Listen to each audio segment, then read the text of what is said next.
అనిల్ గౌర్ ఒక సాధారణ రైతు. రోజు పొలానికి వెళ్లి కష్టపడి ఇంటికొచ్చి సాయంత్రం భార్యతో కష్టాలు, పిల్లలతో కబుర్లు చెప్పుకొని ఉన్నదానితో సర్దుకొని తలా ఇంత తిని కడుపు నింపుకుంటూ బ్రతికే సాధారణ కుటుంబం తనది. ఉన్న దాంట్లో సంతోషంగా బ్రతికే అనిల్ జీవితంలో ఒకరోజు అస్సలు ఊహించని సంఘటన జరిగింది. 2013వ సంవత్సరం ఉత్తరప్రదేశ్ లోని కాన్పూర్ గ్రామానికి చెందిన అనిల్ గౌర్ ఇంటికి ఒకరోజు మధ్యాహ్నం 4 పోలీసులు అనిల్ గౌర్ ను వెతుక్కుంటూ అతని ఇంటికి వచ్చారు. అనిల్ గౌర్ కి ఒక భార్య, 2 పిల్లలున్నారు. మధ్యాహ్న సమయం కాబట్టి పిల్లలిద్దరు స్కూల్ కి వెళ్లారు. ఇక ఇంట్లో అప్పుడే పొలం నుండి ఇంటికి వచ్చిన అనిల్ మరియు అతని భార్య ఇద్దరున్నారు. పోలీసులు నేరుగా ఇంట్లోకి వచ్చి భోజనం చేస్తున్న అనిల్ ని కనీసం తినడం పూర్తవక ముందే అతని చేతులకి సంఖ్యలు వేసి తీసుకుని వెళ్లిపోయారు.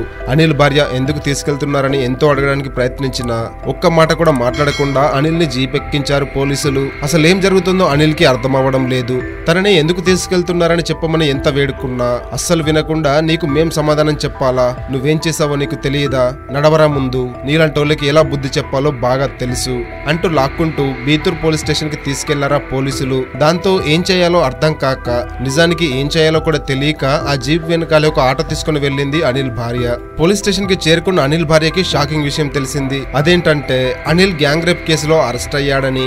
ఇంకేముంది, అనిల్ భార్య ఒక్కసారిగా షాక్. పొలం, ఇల్లు ఇవి తప్ప ఇంకో పనికి పోని, ఇంకో చోటికి పోని తన భర్తపై గ్యాంగ్ రేప్ కేసు ఏంటని అర్థం కాక ఉన్న చోటే కూలబడిపోయింది. దాంతో పోలీసులు, పోవమ్మా, ఇంకా నీ భర్త బయటికి రావడం గగనమే అంటూ స్టేషన్ లో నుండి పంపించేశారు ఆవిడను.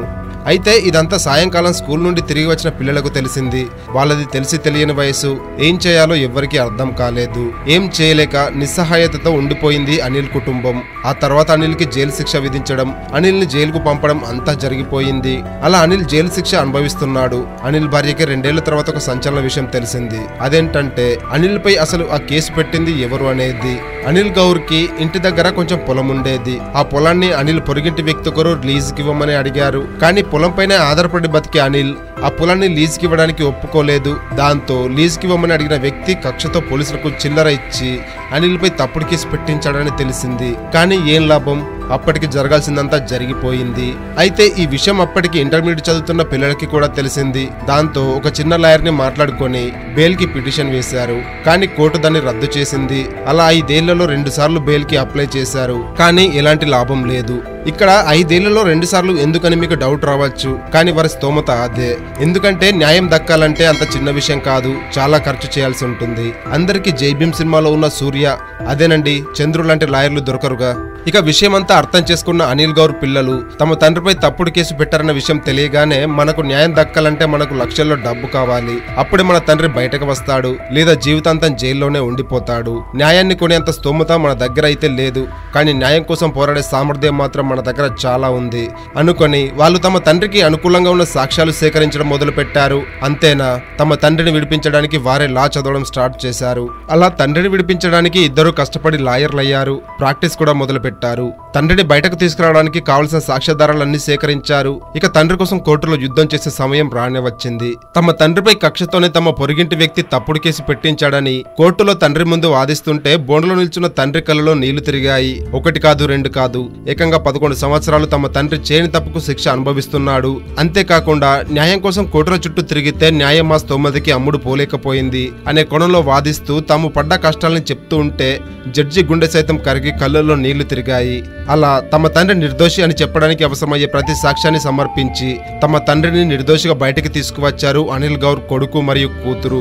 కొడుకు పేరు రిషబ్, కూతురు పేరు ఉపాసన. అయితే ఈ కేసులో ప్రధానంగా మాట్లాడుకోవాల్సిన విషయాలు కొన్ని ఉన్నాయి. అవేంటంటే కోర్టు చట్టాలపై అనిల్ గౌర్ కుటుంబానికి సరైన అవగాహన లేకపోవడం. అందువల్లే అనిల్ గౌర్ ఇన్ని రోజులు జైల్లో మగ్గిపోవాల్సి వచ్చింది.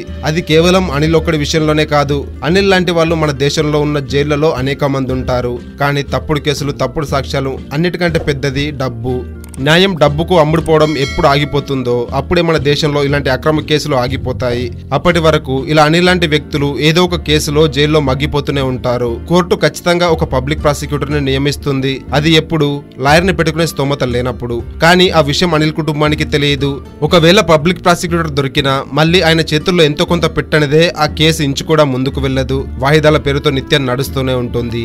ఈ వీడియో ముఖ్య ఉద్దేశం కోర్టుని, న్యాయవాదుల్ని తప్పుబట్టడం కాదు. న్యాయం ఎంత ఖరీదైన ఏందో చెప్పడం మాత్రమే. న్యాయాన్ని కొనే స్తోమత లేని ఒక కుటుంబం తమకి న్యాయం కావాలంటే పిల్లలు చదువుకొని న్యాయవాదులు అవ్వాల్సిందే అని అనుకుని తండ్రిని విడిపించడమే లక్ష్యంగా ఎన్ని నిద్రలేని రాత్రులు గడిపారో అర్థం చేసుకోవచ్చు.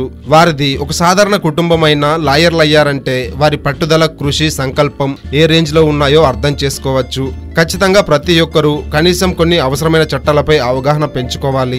అనవసరమైన ఎన్నో విషయాలు ఫోన్లో రాత్రింబవళ్ళు చూస్తాము, షేర్ చేస్తాము. వాటితో పాటు ఇలాంటి కొన్ని సమాజానికి ఉపయోగపడే రియల్ లైఫ్ స్టోరీస్ ని కూడా చూడండి, షేర్ చేయండి. కనీసం ఒక్కరికైనా దీనివల్ల లాభం ఉంటుంది అనే నమ్మకంతో ఈ వీడియో చేయడం జరిగింది. ఈ ఇన్ఫర్మేషన్ మన సమాజానికి తెలియాలి, కొంతైనా అవసరం ఉంటుంది అనిపిస్తే ఖచ్చితంగా ఈ వీడియోని సోషల్ మీడియా ప్లాట్ఫామ్స్ అయిన వాట్సాప్, ఫేస్బుక్, ఇన్స్టాగ్రామ్స్ లో షేర్ చేయండి. అలాగే మరిన్ని ఇలాంటి రియల్ లైఫ్ స్టోరీస్ కోసం మన ఛానల్ ని సబ్స్క్రైబ్ చేసుకుని పక్కనే ఉన్న బెల్ ఐకాన్ కొట్టేసి నోటిఫికేషన్స్ ఆన్ లో పెట్టుకోండి.